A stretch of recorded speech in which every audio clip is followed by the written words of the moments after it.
Ah, e a gente resolveu fazer uma brincadeira no Instagram de Pergunte ao Lito. E vieram milhares de perguntas. Vamos respondê-las.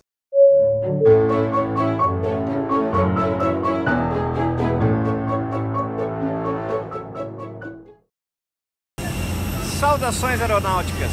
Tudo bem com vocês? Tudo bem. Esse é um vídeo que começa no passado ou no futuro? Natan? Começa no futuro. Começa no futuro e volta para o passado. É, vocês vão entender na metade.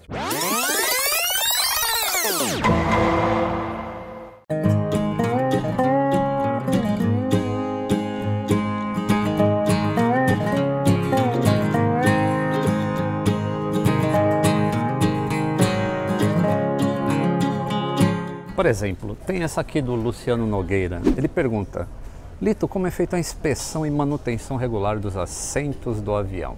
Bom, depende da empresa e depende do programa de manutenção. Mas geralmente os aviões que ficam de pernoite, isso pode ser de noite ou de dia, é feita uma inspeção em que algum mecânico passa em todos os assentos, vendo se reclina, se não reclina, se está acendendo a luz, se não está, coisas desse tipo. E também conserta os problemas que ocorreram durante o dia, que se o seu assento não funciona, por exemplo, você avisa para o comissário de bordo. O comissário de bordo reporta isso num livro de bordo. O mecânico pega aquele problema e conserta durante a noite. É isso. E essa aqui é da Mila Naslavski. Nossa, sou russo isso. E se uma mulher entrar em trabalho de parto em um voo? Bom, ela vai dar à luz em voo. A questão é se isso é um voo internacional ou nacional, aí entra uma questão de qual vai ser a nacionalidade do bebê. Mas ele vai nascer a bordo, vai ser um bebê voador. Essa aqui é do Airplane 3 Draw. Lito.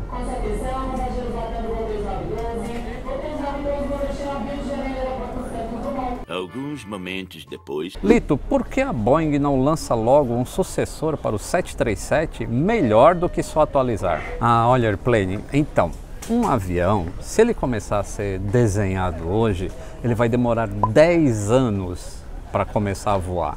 E 10 anos é um tempo que o fabricante de avião não pode perder quando as empresas aéreas estão querendo hoje um avião para fazer aquela missão, entendeu? Por isso que houve atualização. Não foi só o Max que atualizou. O Airbus A320neo também é uma atualização. Então isso, na verdade, foi uma pressão das empresas aéreas para que o produto fosse atualizado. E não há nenhum problema nisso, tá? O sucessor do 737 vai aparecer daqui uns 10 anos. Qual o problema mais grave que você identificou nesses anos de manutenção de aviões? Cara, sabe que não tem muito problema grave? Às vezes a gente pegou assim, tipo, um motor destruído por blade, uma blade da turbina, por exemplo, ela se solta e aí ela destrói o motor. Mas como o avião tem 2 motores, então não tem problema. Então esse é o tipo de gravidade que eu peguei durante esse tempo todo de manutenção, mas nunca peguei nada extremamente que colocasse um avião, a segurança do voo em risco. Porque algumas entradas dos motores a reação são menores que o diâmetro do fan? Boa pergunta, Paulo Vico. É muito interessante. Entra uma questão de pressão dinâmica, pressão estática, como você acelera o ar na entrada do motor e em seguida desacelera ele para aumentar muito a pressão antes da entrada de ar no compressor. E vai ter um vídeo só sobre isso. Ótima pergunta, ótima observação. Essa é do Tafo da VCS. Algum dia você já teve medo de voar? Nunca. Eu só não gosto de sentar no corredor quando a pessoa que está na janela não abre a janela. Para que ela quer uma janela se ela não vai abrir a janela? Janela não é para a gente apreciar a natureza, a beleza do voo? Então, fica chato, né? Voar o tempo todo com a janela fechada.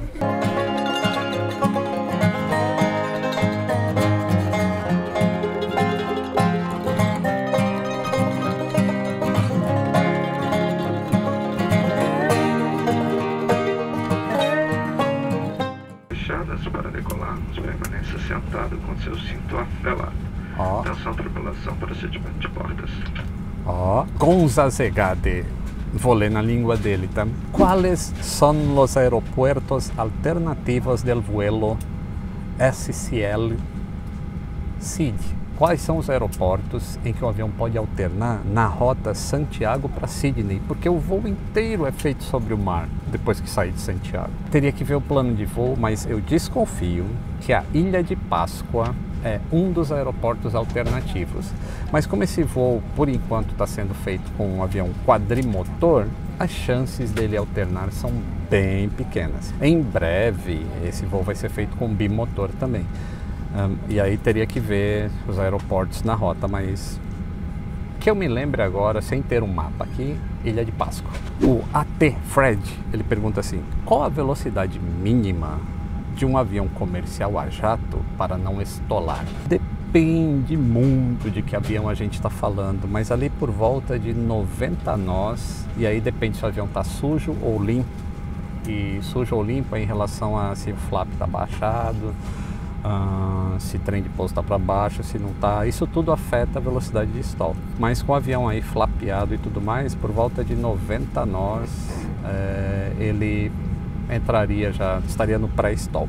Paulo Vico, ele pergunta assim, por que as janelas laterais são arredondadas, tipo essa daqui, ó, e as que estão lá na frente dos pilotos são retas, com cantos angulados? Ah, rapaz, boa pergunta. Parece que são retas lá na frente, mas não são. Elas têm uma curvinha por dentro daquele frame que você enxerga que é angulado. E segundo, isso aqui a gente tem 2 painéis de proteção contra pressurização. Lá na frente, como é aquecido, são diversos painéis de construção diferente do que é aqui. E além disso, lá precisa ser resistente a impacto de pássaros, né? Então é muito mais resistente um para-brisa de avião do que uma janela lateral, inclusive pelas forças que suporta. Francisco Kaesker, ele fala assim, uma vez eu fui acordado para ganhar um bolo de chocolate dentro de um avião, né? E era só para mim. Será que eu estava roncando? Sim, provavelmente você estava roncando. A comissária se irritou com o barulho do seu ronco e o acordou para dar um pedaço de como é que chama isso, Nathan? Carboidrato não, de açúcar, para você se manter acordado e não roncar mais.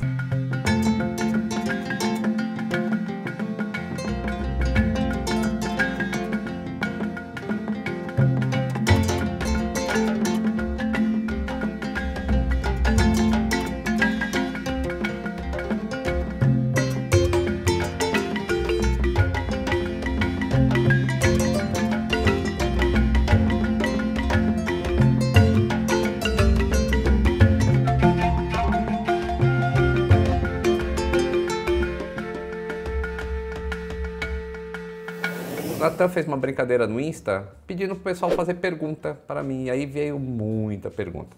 Então eu fiz alguns screenshots para responder as perguntas, e aí no meio eu tive que fazer uma viagem, mas essa viagem é no futuro ou no passado, Natan? É o seguinte, a gente tá gravando agora e não tem o começo do vídeo, então a gente tá gravando no futuro uma coisa que é do...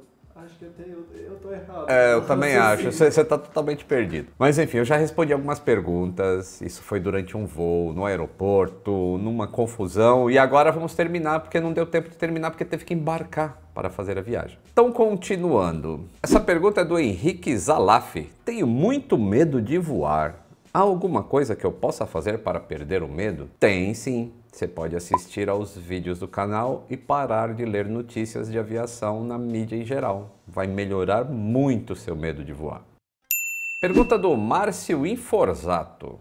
Qual o maior desafio encontrado na sua carreira até hoje? Tenho certeza que o maior desafio foi aquela viagem para a África, para o continente africano, né? Para o Zaire, que hoje é República Democrática do Congo, porque eu tive que trabalhar com aviões que estavam deteriorando e não tinham condições de manutenção, não tinha nenhum suporte, não tinha ferramenta, não tinha nada e tinha que fazer as coisas. E eu troquei uma hélice em um dos Electras lá, totalmente sem nenhum material de apoio, Foi uma das maiores aventuras, então acho que esse foi o maior desafio da minha carreira até hoje. Eita! Essa pergunta é do Sakizuki, qual o álbum favorito dos Beatles? O meu álbum favorito dos Beatles é o Rubber Soul. Eu acho que por causa da música Norwegian Wood. Eu sou apaixonado por essa música e esse é o meu disco favorito deles. Essa pergunta é da Carolina Sintra. Lito, por que o banco dos pilotos tem aquela capa de ovelha? Ah, Carolina, tem um vídeo no canal a respeito disso, hein? Só vou dar um spoiler. Tem a ver com transpiração. Então procura o vídeo aí no canal. Essa pergunta é do Wesley Tati. Acho que é um nome conjunto, né? Wesley e Tati. Lito, qual a coisa que mais te irrita na aviação? Essa pergunta é boa, hein? Eu acho que é a atitude de alguns passageiros que acham que um avião é igual um carro, que você simplesmente entra e vai embora. Ou um ônibus de rodoviária que você entra e vai embora do jeito que tiver. Eles não aceitam quando existem problemas e que um voo pode ser cancelado para a própria segurança dele. Eu acho que essa é a parte que me irrita um pouco na aviação. E, obviamente, todas as notícias erradas que tem sobre a aviação por aí, né? Mas do emprego em si, não tem quase nada que me irrite. Claro, trabalhar na chuva, trocando um pneu não é nada agradável, né? Mas não é uma irritação, é só uma situação. Essa aqui é da Vicky Fresarim. Qual a sua opinião sobre a profissão piloto ser extinta num futuro próximo? Não vai ser no futuro próximo, essa é a minha opinião. Mas vai ser num futuro sim. A profissão de piloto vai ser extinta porque a tecnologia caminha para isso. Carros autônomos, trens autônomos, aviões autônomos. Mas vai demorar muito. Aí põe aí uns 50 anos para frente, tá? Mas vai ser carro primeiro ou avião primeiro? Eu acho que carro primeiro. E olha que carro é muito mais complexo de fazer autônomo do que avião. Na verdade, o regulamento da aviação demora muito para acompanhar a tecnologia. É muito conservador, por isso que vai demorar mais na aviação. Fernando Paiva, São Paulo. Ele pergunta para qual time de futebol que eu torço. Ah, rapaz, eu não vou falar não, viu? Vai, Verdão! O Marcelo Lizardi, ele pergunta como as companhias aéreas calculam os preços das passagens com um monte de calculadora. Existe um algoritmo, existe um software que ele leva em consideração várias variáveis. Na verdade, existe empresa aérea que o preço sai na hora. Dentro do avião, se você quiser comprar um upgrade, o preço é dinâmico. Então é um negócio muito complexo, assim. Talvez um dia eu consiga fazer um vídeo sobre isso, mas acho que é mais complexo entender como é calculado o preço de uma passagem do que como é que o avião voa. E a última pergunta de hoje é do Ives Carvalho. O que é uma barra redonda que fica embaixo do ATR quando ele está no chão? Então, Ives, deve estar aparecendo a foto aí do que você está falando para as pessoas entenderem o que é. Essa barra é uma proteção para o avião não bater a cauda no chão na hora que ele está sendo descarregado. Se você perceber bem da próxima vez que você viajar de ATR, o bagageiro, né, onde vão as bagagens do avião, fica na parte da frente do avião. E o avião é uma gangorra, né? Deixa eu pegar um avião. Cadê o avião? Avião. Tem um avião aqui, Brasil, a gente vai arrumar um avião. Então, temos um avião aqui. Ó, o avião é uma gangorra, né? Então ele fica equilibrado. Vou ver se eu acho o ponto de equilíbrio dele. Mais ou menos aqui, ó. Tá difícil. Então, no ATR, se você começar a tirar as bagagens daqui, o que vai acontecer com a cauda? Vai ficar mais pesada. E aí ele poderia fazer isso, ó. Pum, levantar o nariz e bater com a cauda no chão. Por isso que tem aquela barra aqui atrás, para evitar que isso aconteça quando ele é descarregado. Espero que vocês tenham curtido este Lito Responde. Tem mais um monte de pergunta aqui, mas a gente vai fazendo uns pouquinhos. Bom, grande abraço e até o próximo voo!